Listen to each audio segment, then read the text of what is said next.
Assalamualaikum warahmatullahi wabarakatuh. Kami di sini dari kelompok 6 akan mempresentasikan tentang model pengembangan kurikulum. Pengembangan kurikulum mempunyai makna yang cukup luas.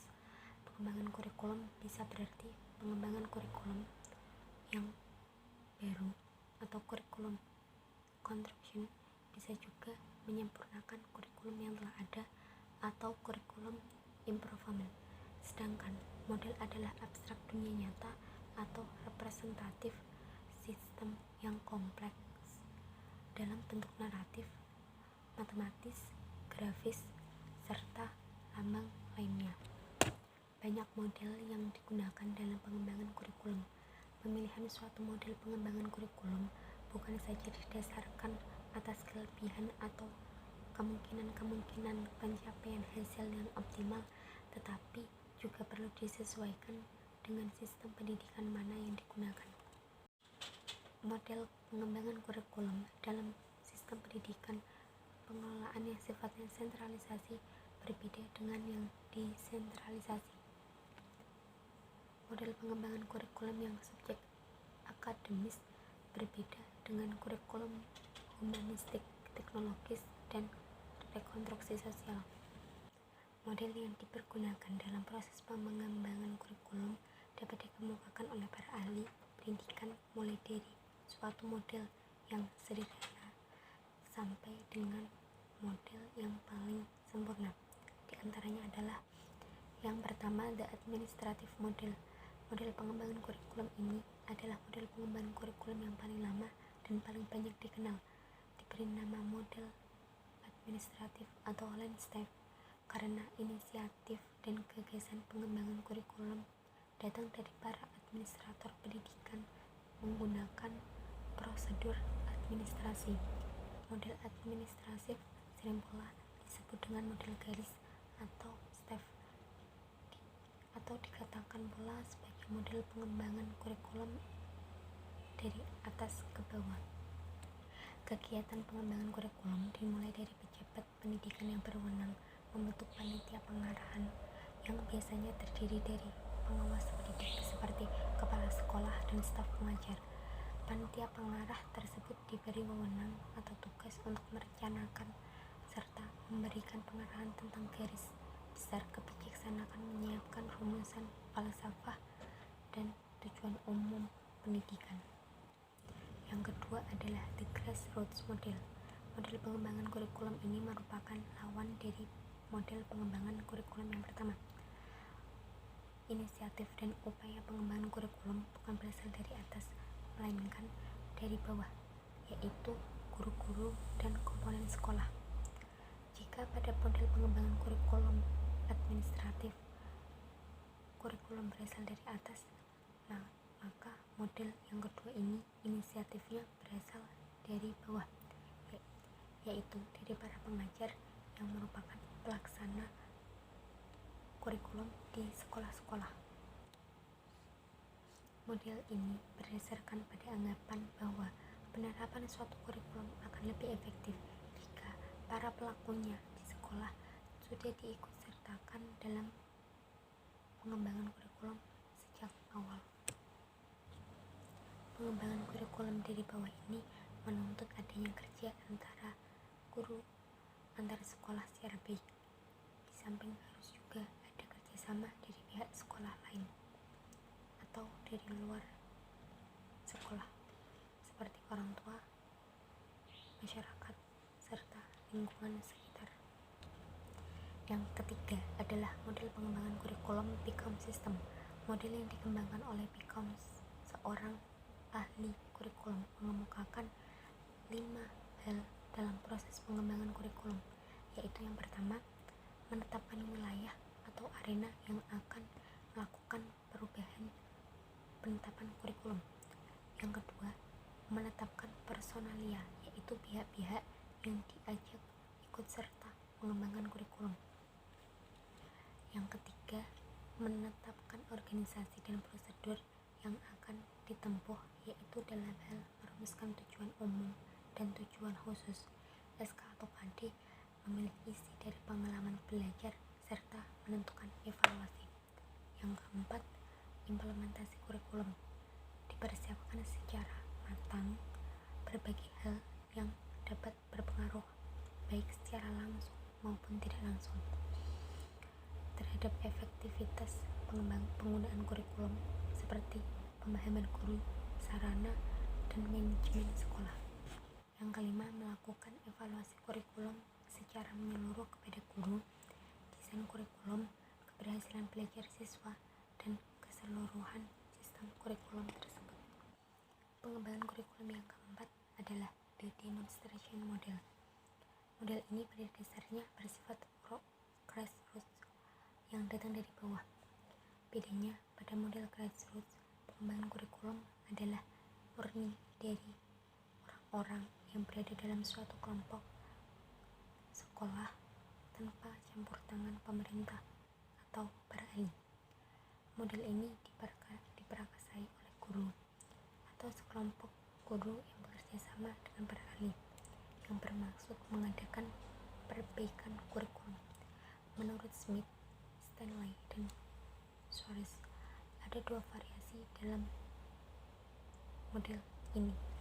Yang pertama, sekelompok guru dari suatu sekolah atau beberapa sekolah ditunjuk oleh pengambilan kebijaksanaan untuk melakukan percobaan tentang salah satu atau beberapa segi atau komponen kurikulum. Lalu yang kedua, kurang bersifat formal, yaitu beberapa orang guru merasa kurang puas dengan hasil pengembangan kurikulum, kemudian mereka mencoba melakukan atau mengadakan penelitian, perbaikan, dan pengembangan sendiri. Cukup sekian dari saya, akan dilanjutkan oleh rekan saya. Assalamualaikum warahmatullahi wabarakatuh. Terima kasih atas waktunya. Saya akan melanjutkan penjelasan dari rekan saya, yaitu Mbak Syalu Fatimah Zahra. Saya akan menjelaskan model nomor 5, yaitu Taps Inverted Model. Model ini merupakan kebalikan cara yang lazim ditempuh secara deduktif, sehingga cara ini lebih bersifat induktif. Model ini dikatakan terbalik karena model ini dimulai dengan melaksanakan eksperimen terlebih dahulu, setelah itu diteorikan, dan setelah sudah diteorikan langsung diimplementasikan atau disampaikan. Model seperti ini memiliki 5 langkah dalam perkembangan kurikulum. Yang pertama yaitu mengadakan unit-unit eksperimen bersama guru-guru. Gunanya untuk apa? Untuk mendalami dan menguasai materi pelajaran. Setelah kita sudah mengadakan unit-unit eksperimen bersama guru-guru, akan dilanjut dengan nomor 2, yaitu menguji unit eksperimen yang sudah kita dapatkan, yang sudah kita punya, dengan tujuan untuk apa? Untuk menentukan validitas dan kelayakan belajar mengajar. Setelah itu nomor 3 yaitu merevisi atau memperbaiki. Jadi ketika kita sudah menguji, maka kita akan mengetahui kelemahannya itu apa, kekurangannya itu apa, sehingga kita bisa merevisinya, sehingga kita tahu apa yang harus kita revisi, harus kita perbaiki, serta kita cobakan untuk mengkonsolidasikannya.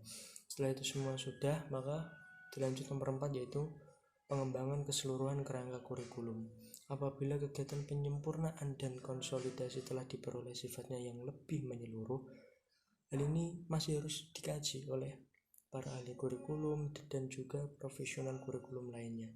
Setelah itu semua sudah, maka yang terakhir yaitu diimplementasi dan didiseminasi, menerapkan kurikulum baru ini pada daerah atau sekolah-sekolah yang lebih luas agar bisa lebih bermanfaat. Berikutnya yaitu nomor 6, Rogers Interpersonal Relation Model.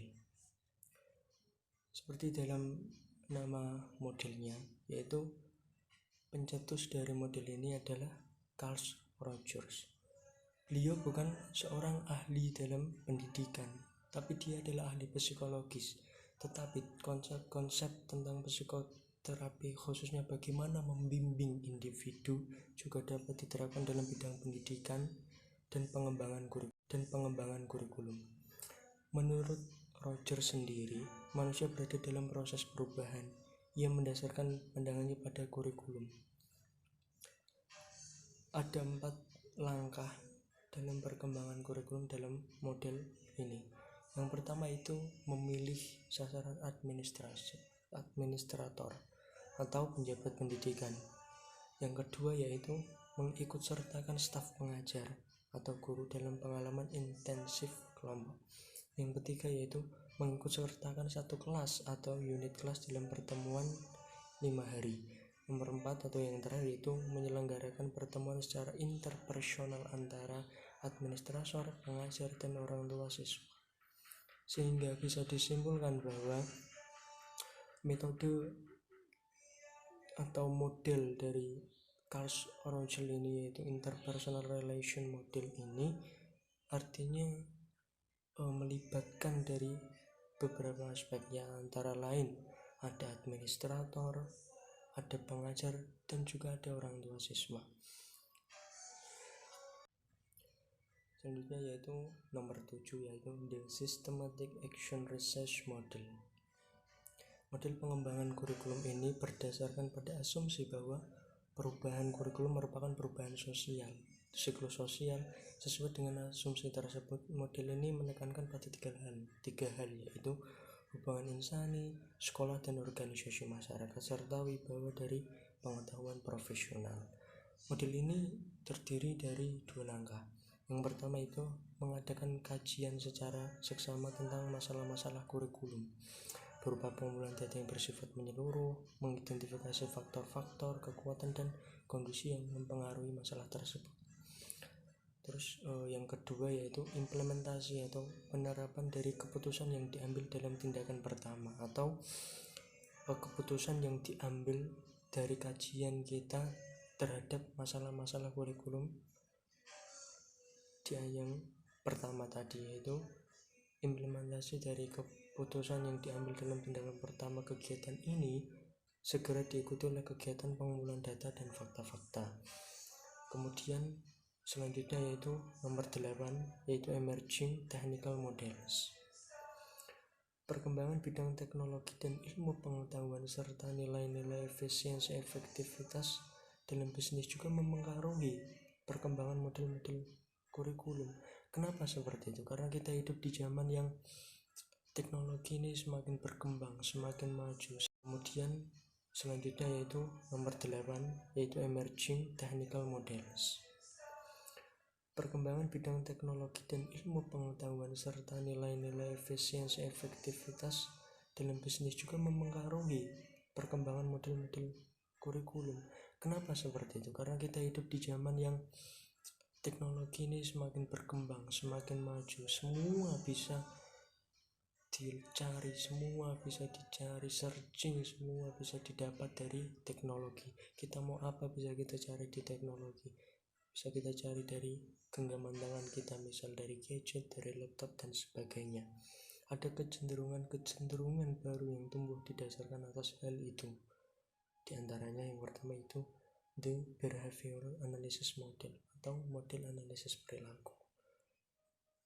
Model ini merupakan latihan untuk mengetahui kemampuan anak didik mulai dari yang sederhana sampai yang kompleks secara bertahap. Yang kedua yaitu the system analysis model, model analisis sistem.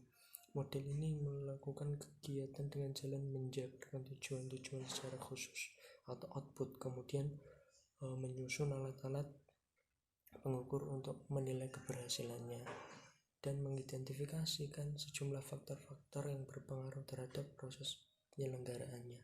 Dan ini sangat konteks lah dalam kecenderungan nomor 2 ini, karena memang di sini sudah jelas bahwa dengan jalan menjabarkan tujuan-tujuan, kemudian menyusun alat pengukurnya untuk menilai keberhasilannya, serta mengidentifikasi jumlah faktor-faktor yang mempengaruhi terhadap proses penyelenggara, dan ini sangat efektif. Kemudian yang nomor 3 yaitu the computer based model atau model berdasarkan komputer atau suatu model pengembangan kurikulum dengan memanfaatkan komputer atau memanfaatkan PC. Model ini memulai kegiatan dengan jalan mengidentifikasi sejumlah unit-unit kurikulum lengkap dengan tujuan-tujuan instruksionalnya khususnya. Dan dari beberapa penjelasan yang saya jelaskan tadi, mungkin banyak hal yang kurang, mungkin ada yang masih sangat mengganjal. Saya pribadi meminta maaf. Saya perwakilan dari kelompok 6 mengucapkan terima kasih atas perhatiannya. Kurang lebihnya mohon maaf. Wassalamualaikum warahmatullahi wabarakatuh.